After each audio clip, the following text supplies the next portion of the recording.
Bom dia, pessoal do 7º ano, vamos começar mais uma aula de ciências, tá certo? Espero que vocês estejam todos bem, com muita saúde, tá certo? Para iniciar a nossa aula, nós vamos fazer a correção da atividade da aula anterior.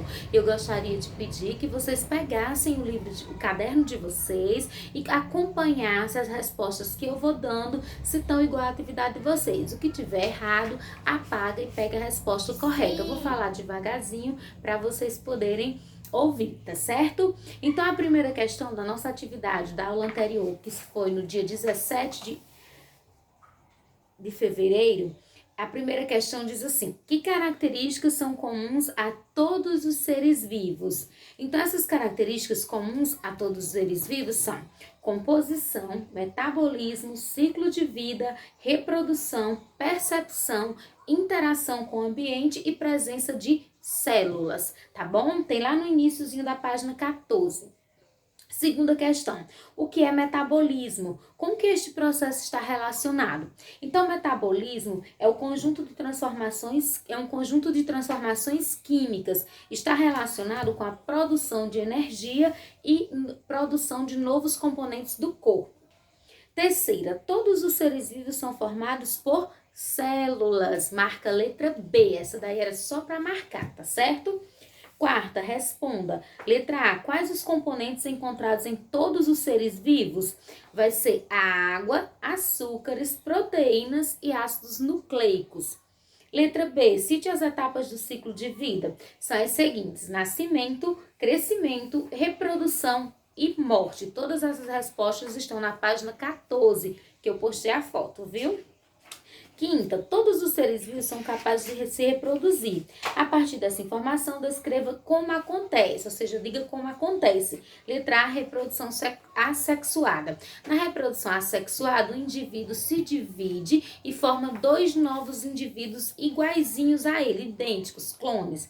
Letra B, a reprodução sexuada. A reprodução sexuada, ela acontece através da união dos gametas masculino e feminino, formando um novo indivíduo semelhante aos pais, mas não idêntico, tá certo? Então, essa foi a nossa correção. Espero que vocês tenham conseguido acompanhar e corrigir. E agora nós vamos para o nosso novo assunto de hoje, que é característica das células, né? Isso a gente já viu na aula anterior, que todos os seres vivos são formados por células, não é isso? Então, de acordo com isso, a gente vai estudar mais sobre as células agora.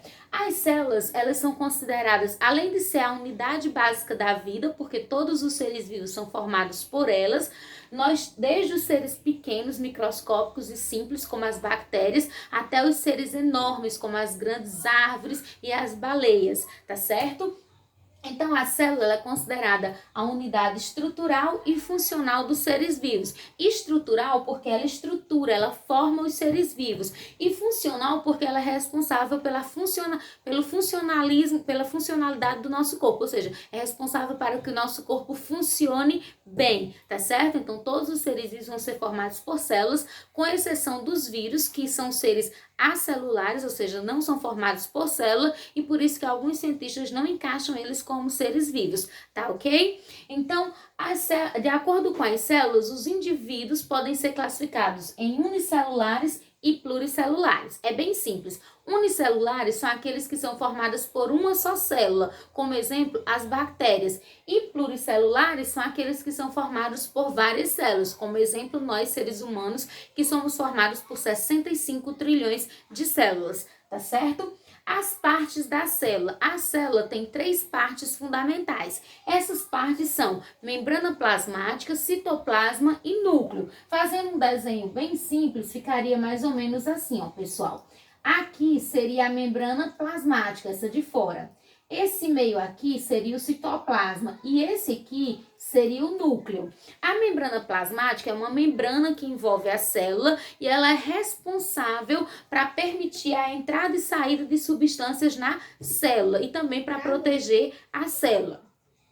Em algumas células, como dos vegetais, dos fungos além dessa membrana celular, tem outra membrana em volta que é a parede celular, que é uma membrana que fica por fora da membrana plasmática, tá certo? Então, e o citoplasma é esse meio que fica aqui no meio, essa parte que fica no meio entre a membrana e o núcleo. Ele tem uma consistência gelatinosa, como se fosse uma gelatina, um gel, daquele gel de cabelo, e dentro dele estão organelas que são importantíssimas para a célula funcionar bem, tá certo? E no meio nós vamos ter o núcleo, que o núcleo é onde está o material genético, ou seja, o DNA das células, tá certo? E ele é responsável para coordenar todas as atividades da célula.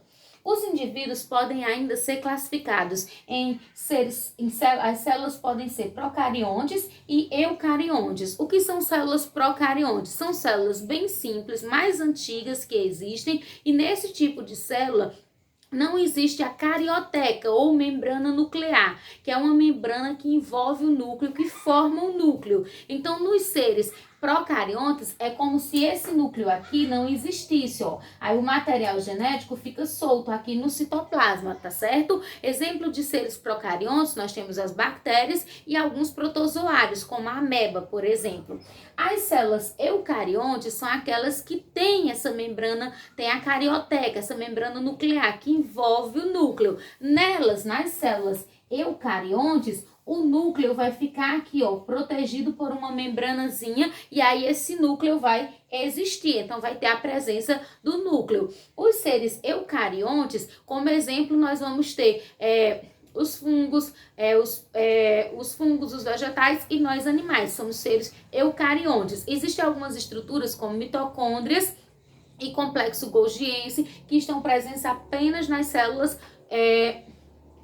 eucariontes. Então, procariontes são as células sem membrana nuclear. Eucariontes são as células com membrana nuclear, ok? As organelas celulares, que são aquelas estruturas que eu disse que ficam soltas no citoplasma, elas têm funções importantes. Na foto que eu vou mandar para vocês do livro, da página 18, vai ter algumas organelas, eu quero que vocês olhem e vejam a função delas bem direitinho. A primeira que ele traz é os lisossomos, que são estruturas responsáveis pela digestão intracelular. Os centríolos são responsáveis pela divisão celular, estando presente apenas nas células animais. Os ribossomos são responsáveis por produzir as proteínas, as mitocôndrias responsáveis pela produção de energia e o retículo endoplasmático responsável pela produção de colesterol e proteínas, e o complexo golgiense responsável pelo armazenamento e transporte de algumas substâncias. Essas organelas são muito importantes para fazer a célula funcionar bem, por isso que eu quero que vocês deem uma olhada com bastante atenção, tá certo?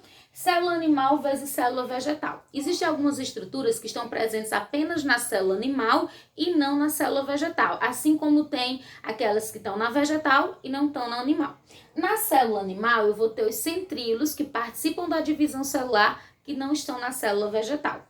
Na célula vegetal, eu vou ter parede celular, vacúolos e cloroplastos, que não estão presentes na célula animal, tá certo? Então, pessoal, por hoje era só, a nossa aula encerra aqui. Eu vou postar a foto da atividade, vocês já sabem, devem copiar as perguntas, resolver, mandar a foto para mim no meu PV, tá certo? E o prazo para vocês fazerem isso é até a próxima terça-feira da próxima semana. Nós vamos diminuir um pouquinho o prazo, vou ficar apenas 7 dias, então até na próxima terça-feira, tá certo? E para tirar dúvida, eu tô disponível o dia todo, das 7 até as 5 horas da tarde. Qualquer dúvida é só chamar no meu PV na hora de resolver a atividade. Surgiu dúvida, vai lá no PV e me chama que eu tô à disposição para tirar qualquer dúvida de vocês. E assistam o vídeo todinho, viu? Com muita atenção, tá certo? Então, tchau e um abraço.